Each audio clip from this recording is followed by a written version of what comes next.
Today here's a short video on how to identify and find a replacement capacitor, a start and a run capacitor for your electric motor, for your compressor.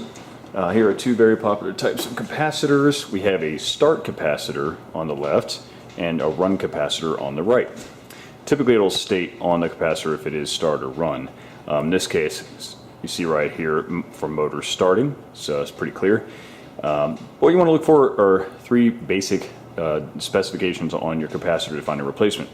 Always use your make and model number and find your original part number and directly replace it with an OEM replacement if you can. But sometimes these capacitors are not listed on the breakdown for the compressor. A lot of times the manufacturer will use different brands of motors, and different brands with different ratings slightly vary, of course. If you don't have your motor information or don't see the part numbers on the parts list, here's how to identify it. Here we have two basic specs we want to look for: the microfarad rating and the voltage rating. Here is the microfarad rating, 455 MFD. MFD denotes microfarads. You might also see UF, a small u and a capital F. That is also microfarad rating. Over here, 125 VAC, volts, and of course 60 hertz. Every North American, typically motor, will run at 60 hertz. So those are the two identifiers you want to match up, and they have to match up identically, perfectly. Of course, you have your contacts over here. Typically you'll have one wire going to each terminal, so one here for wiring. And typically you want to simply, how you unhook the terminals on your old capacitor, just hook them in the same exact locations, obviously, if you can. But usually two wires go to each capacitor. And also, the most important thing is probably dimensions. This right here, see, it measures right about 3 inches and change, and of course the diameter. You certainly have to make sure the capacitor is exactly the same dimension as your original. So measure the overall diameter of the capacitor, or width, outside to outside, and of course the length of the capacitor.